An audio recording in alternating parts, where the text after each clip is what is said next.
Okay, Madam Faye, I'll be taking you through the looping and advocacy and looping. And I'll take you through this topic today.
Those who are normally, why are you? What are you normally about?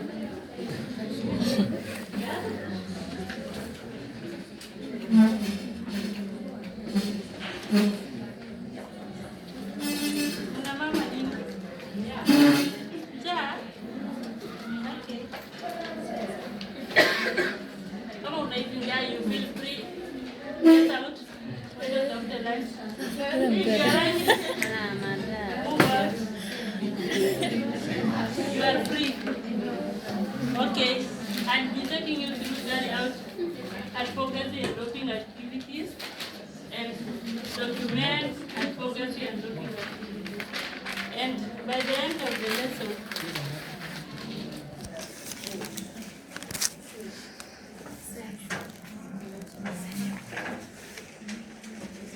by the end of this session,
By the end of this session, I expect all you to know the meaning of a documentation plan, discuss the steps of documentation plan, and explain the importance of documentation plan. So, Papa, can you keep quiet?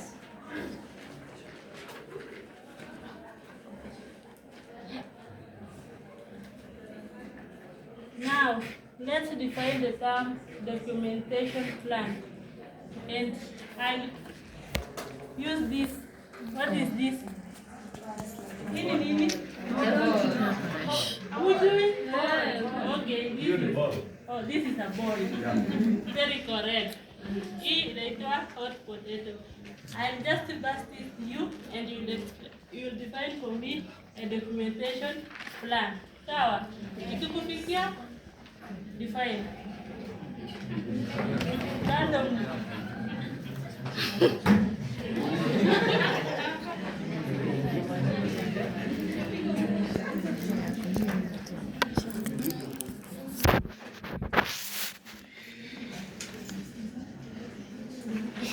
Yes, what is a documentation plan?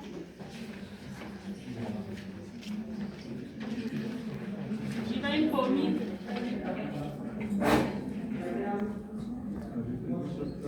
Yes.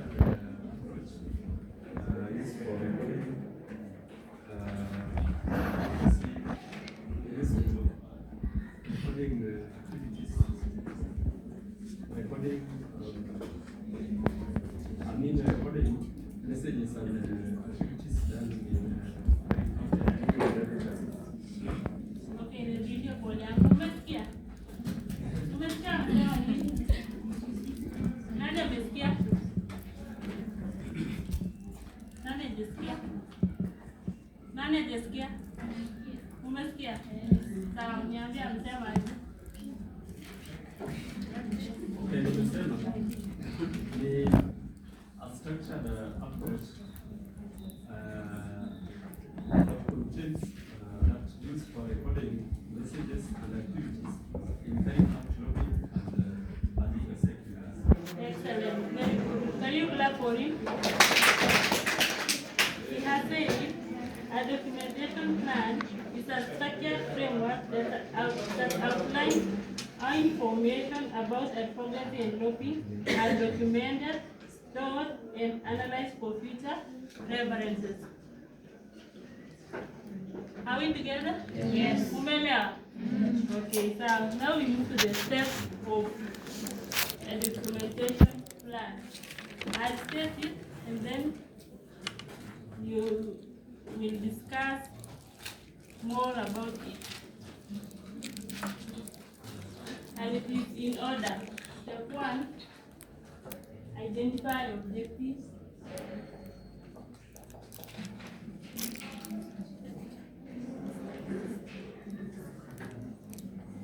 Step 2 is determine what is document.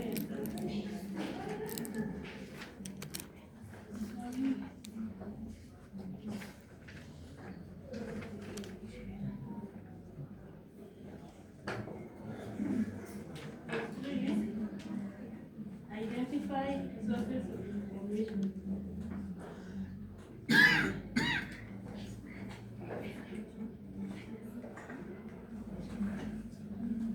You, what are you doing there? Unafanya nini?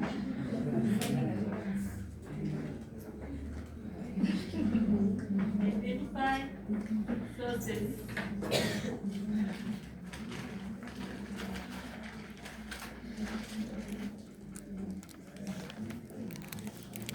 Number 4, select method and tool.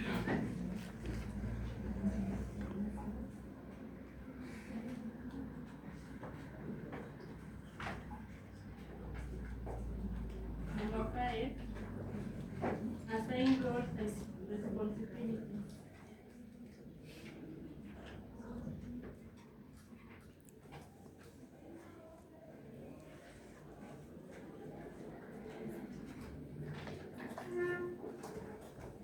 Number 6, set timelines.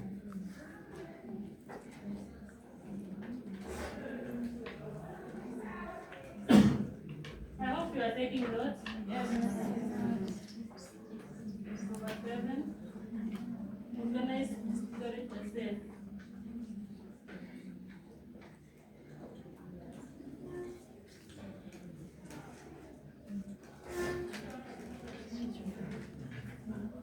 document, analyze the unused information,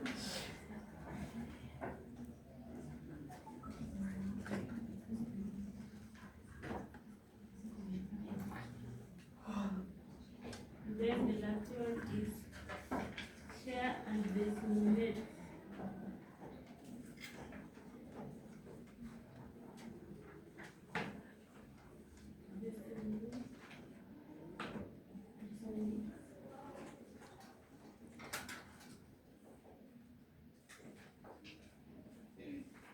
Okay, now these are the steps of a documentation plan. Steps to be followed on a documentation. Documentation.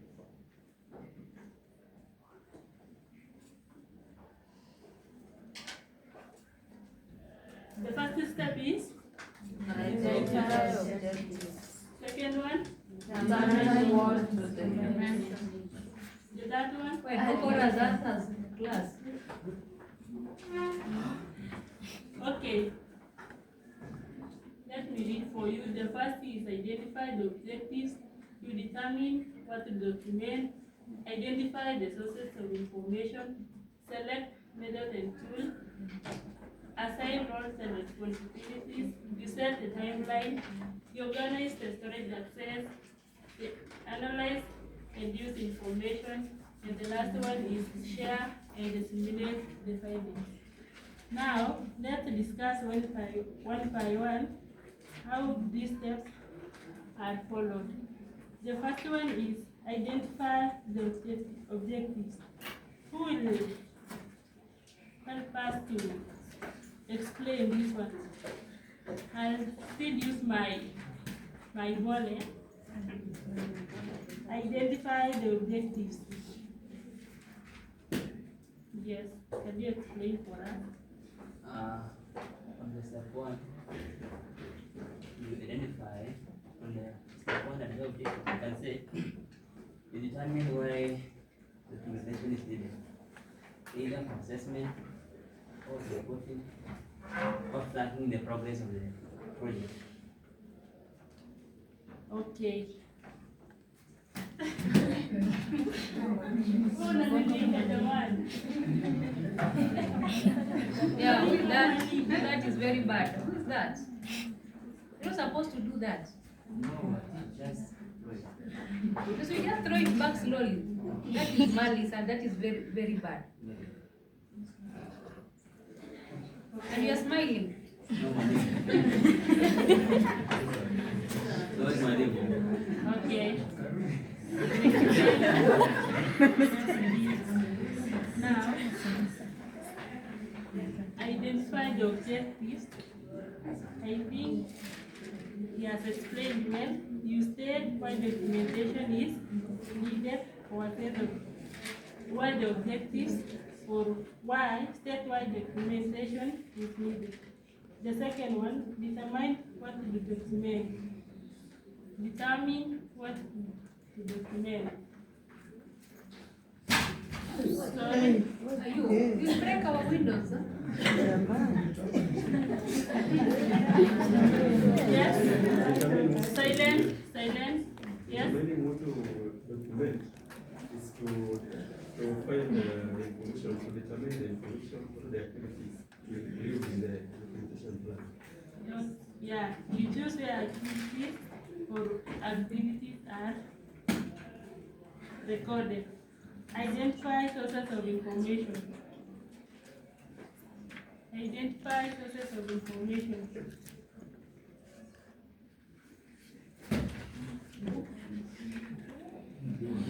Patricia.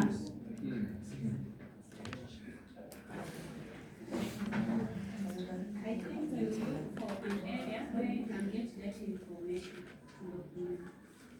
Yes, you choose where data come from.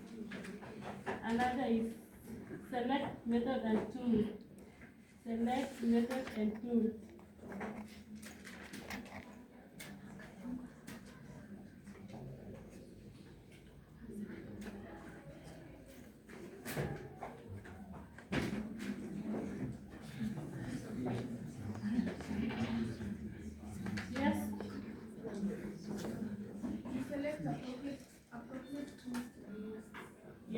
You select the appropriate tools that we use for documentation. Another is sign roles and responsibilities. This is where you will sign, identify who will document the information, set timelines, to plan where documentation will take place, organize storage and access, decide where and how data will be stored, organize and use of information, review data to improve and focus rewards, share and disseminate. Disseminate means to distribute. Now you distribute the documents to the concerned person. And that are the steps to be followed when documenting the plan. We move to that outcome is explain importance of documentation plan. The first one, provide evidence. Provide evidence or support evidence. This is to keep clear and record. This to keep clear records and support advocacy methods and prove achievement. The second one, ensure accountability. Ensure accountability, show transparency and responsibilities to donors. Support, another important is support monitoring and evaluation. This helps to track progress, measure the impact and advocacy efforts. Another important is facilitate learning and improvement. It enables organizations to learn from experience for improvement of the future. Strengthen credibility. It fuels trust and enhance decision making. Guide decision making. Another important, provide reliable information for planning and revising advocacy. Those are the importance of documentation plan. Umeelewa? Are we together? Yes. Now we've learned about this, and I hope now you know how to define the documentation plan. You can state the steps of documentation, and you can explain the importance of a documentation plan. Someone tell me, what have you learned today? Umeelewa nini? Yes. We have learned on the steps about documentation plan. Yes, state one step. Define the objectives.